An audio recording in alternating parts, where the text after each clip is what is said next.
For years, the Yukon and the Tahoe has absolutely demolished the Expedition when it comes to sales. However, this is the 5th generation, and Ford, well, they plan to claw its way back just a little bit and hopefully capture the hearts of its buyers.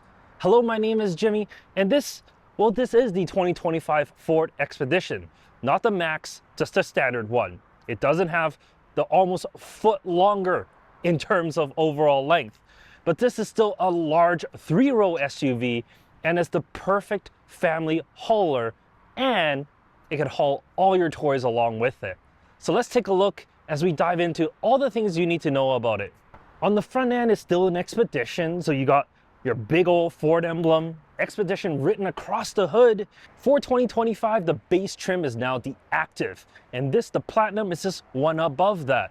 There's of course the Tremor and King Ranch as well, but for the Platinum, you can add on an additional Platinum package, a 15,000 Canadian dollar package, making this over 113,000 Canadian, or around 92,000 US. On the side, we get these massive 24-inch wheels, but it actually fits the truck quite well just because it is massive. When you open up the doors, you got the deployable side steps to make it easier to get in and out of the vehicle. Something that I absolutely love about the Expedition is, yes, it's a massive vehicle, but they've thought things through. Like, there's lighting all around the vehicle. There's lights on the roof rack on the top, underneath the rear spoiler, so you get 360 degrees of lighting. It's a very smart idea, and I absolutely love it. Just as smart is the tailgate. Now you get a dual action tailgate, so you can sit on the bottom part. That being said, I'm 5'11", so I'm not like the shortest guy, but this is like hip level. So it takes a little bit of more effort if you're a little bit shorter to have a seat here. You can get like a backrest on here, and that can also move into like a table so that you can have access to cook or whatever it is that you want to do in the back of your vehicle. It's smart. And more smart things, well, the trunk itself, there's a few items to it that I love. Sure, this, you can pop it down a little bit lower to have a flat load floor to the tailgate, but of course you can press a button on the side to lower that 3rd row down. And when you do, it's absolutely massive. It is a one press system as well, so you don't have to stand here, press the button, and wait. But I guess I do have to go into the 3rd row to show you how much space there is inside. Getting access to the 3rd row isn't a problem.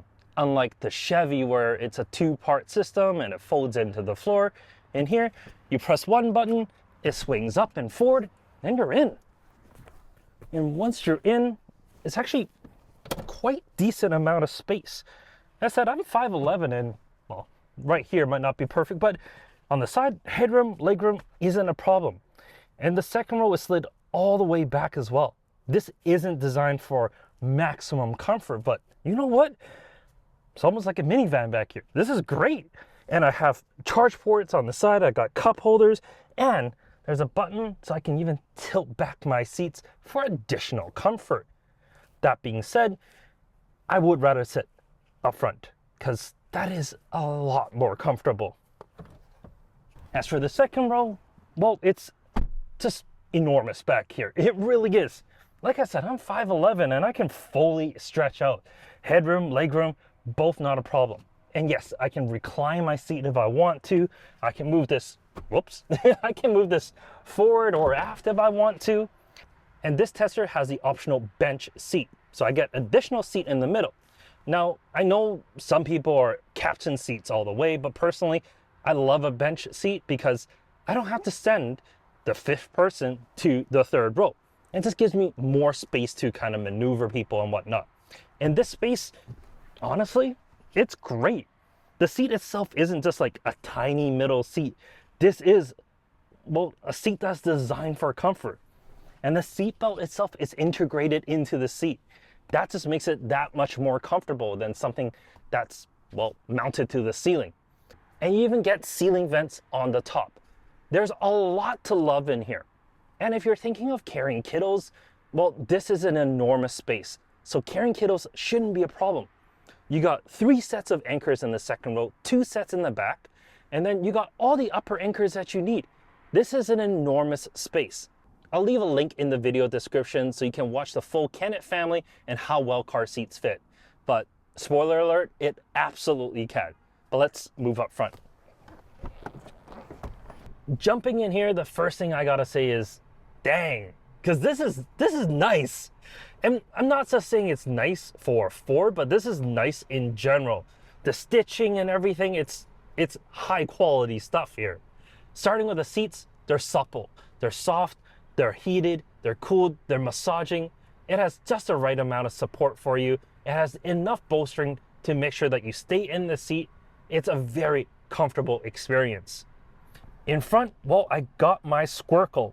It is a squared off steering wheel, but you know, over time you get used to it. It's actually quite intuitive. And the buttons that's on here, well, there's no labels whatsoever. Everything is on the display behind. So when you rest your thumb on it, you can see where your volume buttons are, track next and forward. It takes like maybe a couple of drives to get used to, but once you get used to it, absolutely great system. Same thing with the cluster that's on the back. No, it doesn't need a head-up display because it's basically the same place where a heads-up display would be. It's bright, it's clear, it has all the things that you need, including an area in the center where you can adjust fuel economy, for example, gauges, towing status, or information about your media. And you got your maps off to the right. Your CarPlay experience is still right here in the center, and it's just very easy to use. Sure, all the climate control stuff is all baked in now, so it's right here on the bottom, and some may not love that. However, you leave your temperature, you adjust your auto, and you more or less get what you need. There are some dedicated buttons underneath, like a volume knob, your gear selector. It is a rotary shifter, not a column shifter like some have been asking, but you know what? It's a Ford. If you're used to the Ford, you're used to this shifter. This center console, not only is it absolutely enormous, including your Pro Trailer backup assist right here, very easily in hands reach, but you can also move it. There's a button here to push it back and move it forward. And that reveals even larger space underneath to hold whatever it is that you need.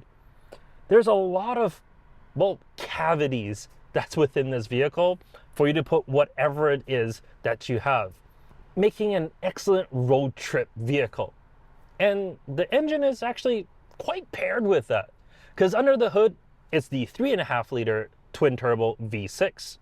You get 440 horsepower and 510 pound-feet of torque. Mated to that is a 10-speed automatic and selectable 4-wheel drive. On the road, well, it's actually very pleasant.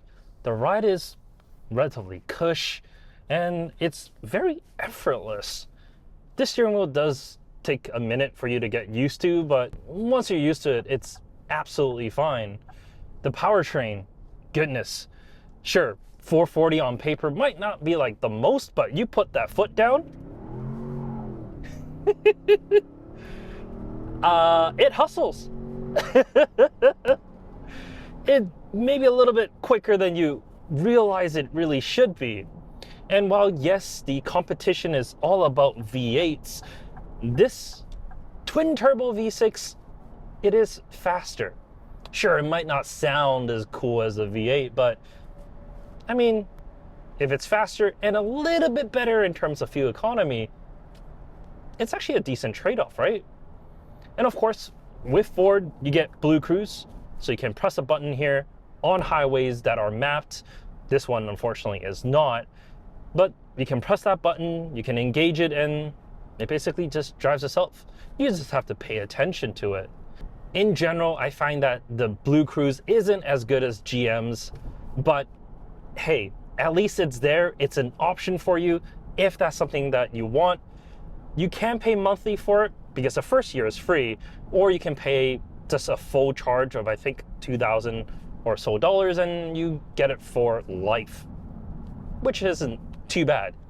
If you're going to be doing a lot of road trips, that might be something worthwhile investing into, because $2,000 for the lifetime of the vehicle, and you just have it. You don't have to think about it. It's there.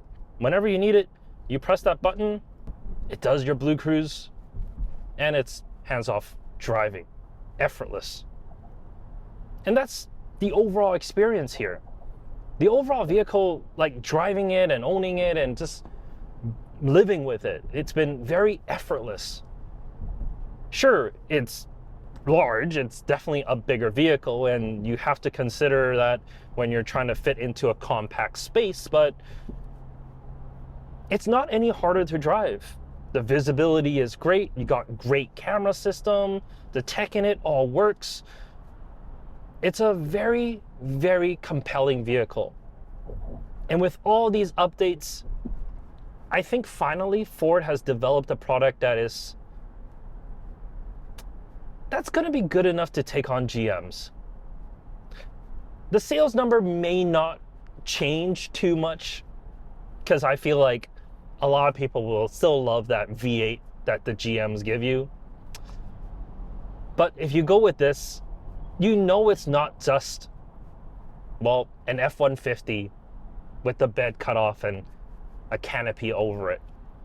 Because that's how I felt some of the previous Expeditions were. It was second thought. This doesn't feel that way anymore. It feels more put together. It feels more cohesive as a package. In any case, thank you so much for coming with me and enjoying the Expedition. Let me know if you have any questions in the comment section down below. Like the video if you do, subscribe if you want to see more, and I'll catch you next time. Take care.